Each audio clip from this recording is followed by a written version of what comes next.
श्री सद्गुरुदेव भगवान की जय। श्री सीताराम सरकार की जय। श्री राधा रमण लाल की जय। श्री गौरी शंकर महादेव की जय। सभी दर्शकों और भक्तों को कोटि कोटि प्रणाम। सबको प्रेम भरा जय जय श्री राधे। सभी दर्शकों और भक्तों से प्रार्थना है, कृपया आज का सत्संग बहुत महत्वपूर्ण है, बहुत आपको ध्यान से सुनना है। निश्चित मानिए इस सत्संग से आपका जीवन मंगलमय हो जाए। बहुत प्रकार के जो क्लेश हैं, बहुत प्रकार की जो अशांति रहती है, हमारे चित्त में पीड़ा रहती है, भविष्य को लेकर बहुत प्रकार के संशय रहते हैं। निश्चित मानिए इन सभी संशयों से आपको मुक्ति मिलेगी और आप साधना में आगे बढ़ेंगे। बहुत ध्यानपूर्वक आप सुनना। देखिए, जितनी भी हमारी मनोकामनाएं होती हैं, जितनी भी इच्छाएं होती हैं, वो लेकर ही हम इस संसार में आते हैं। कई हम लक्ष्य बनाते हैं, कई कामनाएं हम करते रहते हैं। कभी वो पूरी होती हैं, कभी नहीं भी पूरी होती हैं। कभी हमें भगवान पर श्रद्धा बहुत होने लगती है, कभी अश्रद्धा होने लगती है। कभी संतों पर श्रद्धा होती है, कभी अश्रद्धा होती है। हमारा अंतःकरण हमेशा परिवर्तित रहता है। ऐसा क्यों? ऐसा इसलिए कि हमारा अंतःकरण, उसमें आध्यात्मिक बल की कमी है। निश्चित मानिए अगर हमारे अंदर अध्यात्म बल आ जाए तो आपके अंतःकरण को कोई भी व्यथित नहीं कर सकता। कितना बड़ा भी चाहे दुख क्यों न हो, कितना बड़ा भी सुख क्यों न हो, आप बिल्कुल व्यथित नहीं रहेंगे। सच मानिए ऐसा ही होता है। आप भले विश्वास न कर पाए, लेकिन हमारी बात को वो साधक विश्वास करेंगे जो साधना कर रहे हैं। देखिए, ऐसा कोई नहीं है जिसका चित्त मलिन ना हो। ऐसा कोई नहीं है जिसकी बहुत सी कामनाएं ना हो। और ऐसा कोई नहीं है जो जीवन में अपने सुख न चाहता हो। सब प्राणी पशु पक्षी तक सुख ही चाहते हैं, लेकिन परिणाम में क्या मिलता है? परिणाम में हमें दुख ही मिलता है। ध्यान से सुनिए हमारी बात। देखिए, अगर आप पूर्व में अच्छे कर्म करके आए हैं तो हो सकता है इस जीवन में आपके सुख ज़्यादा रहें, दुख आपको कम मिले। लेकिन इस समय आप बिल्कुल भगवान का भजन नहीं कर रहे हैं, बिल्कुल भगवत चिंतन नहीं कर रहे हैं, नाम जप नहीं कर रहे हैं, और आपका जो घर है, परिवार है, सब सुखी हैं, संपन्न हैं, और आप बिल्कुल सतमार्ग पर नहीं चल रहे हैं, तो आपको देखकर दूसरे लोग जो अनुभव करते हैं वो ये करते हैं कि ये तो बिल्कुल भजन नहीं कर रहे, बिल्कुल इन्हें भगवान और किसी से कुछ मतलब नहीं, और इनके पास अपार संपत्ति है। तो सच मानिए ये जो आप सोच रहे हैं ये एक भ्रम है। आप इसकी सच्चाई को नहीं समझ रहे। वो पूर्व जन्म में बहुत अच्छे कार्य करके आया है, वो पुण्य कार्य करके आया है। आज आप देख रहे हैं उसे सुखी संपन्न, उसके पिछले पुण्य हैं तभी वो सुखी संपन्न है। वो कोई भी धार्मिक कार्य ना करे, ये जीवन निश्चित हो जाता है जन्म से पहले ही। कई बार मैं सत्संग में बता चुका हूँ, ये जीवन जन्म से पहले ही निश्चित हो जाता है कि क्या आपको मिलेगा, किससे आपकी पाणी ग्रहण होगा, कितने आपके बच्चे होंगे, कब आपकी मृत्यु होगी, कितना आपका यश होगा, सब निश्चित होता है। और अब आप जो इस जीवन में कर रहे हैं वो अपने आगे का भविष्य बना रहे हैं, ऐसा आप समझिए। इसीलिए मैं बार बार कहता हूँ कि हम पशु नहीं हैं जो अपने प्रारब्ध के ही अधीन रहें। आप अपने नए भाग्य का निर्माण इस जन्म में कर सकते हैं। ये मनुष्य जन्म कर्म की खेती है। यहाँ कर्म ही प्रधान बताया गया है। इसीलिए मैं बार बार कहता हूँ, आप त्रिगुणातीत कर्म कीजिए, आप भगवान का भजन कीजिए। जिनकी ये सृष्टि है, जो जन्म देते हैं, जो प्राण लेते हैं, सच मानिए काल रूप से भगवान ही हैं, आपके इष्ट देवता ही हैं। वही जन्म देने वाले हैं, वही मृत्यु के रूप में आने वाले, वही रोग के रूप में आने वाले, सब कुछ वही करते हैं। तो आप उनका अगर भजन करने लगेंगे तो आपका जो प्रारब्ध है वो नष्ट होने लगता है। हो सकता है इस जन्म में कोई कोई भक्त ऐसे होते हैं जो इस जन्म में भक्ति करते हैं, लेकिन उनके जीवन में सुख नहीं है, उनके जीवन में धन वैभव नहीं है।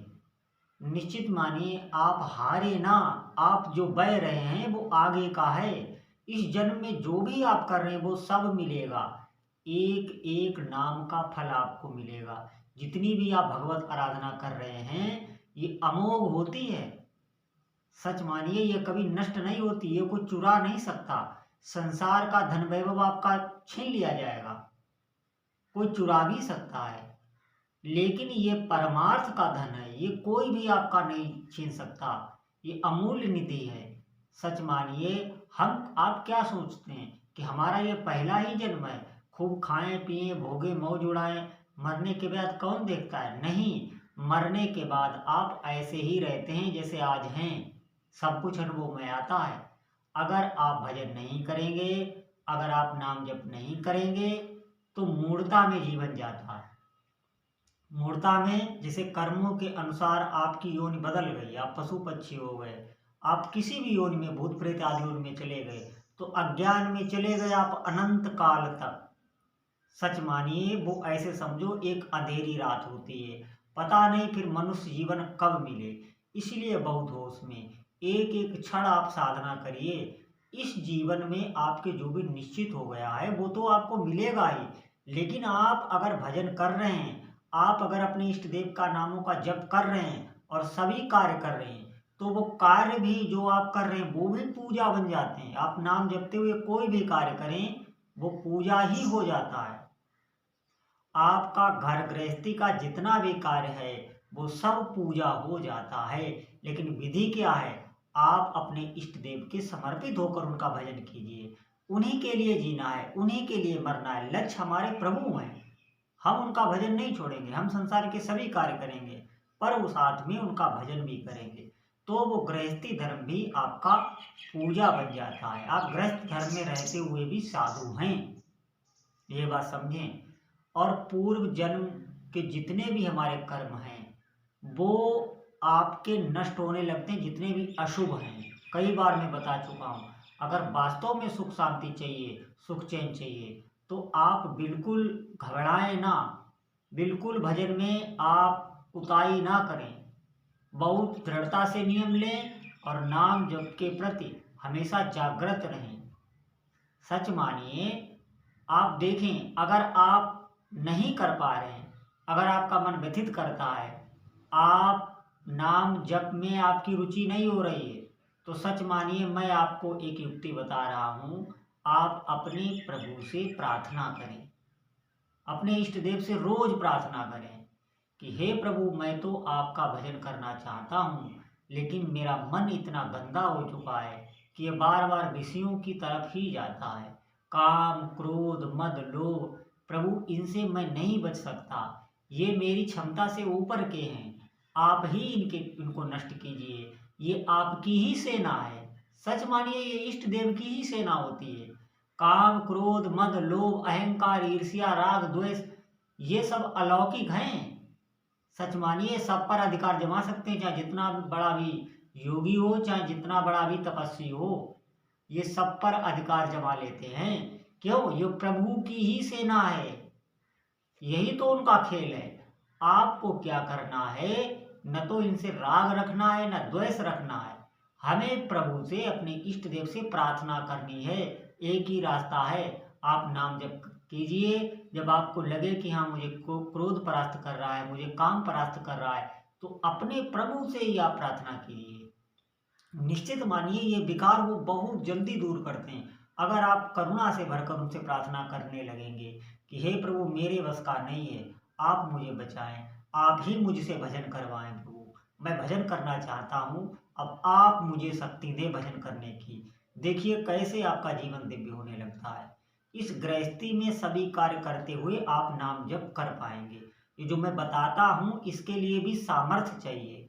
सामर्थ्य आएगी प्रभु से प्रार्थना करने पर। आप बार बार प्रार्थना करें, आप हारे ना।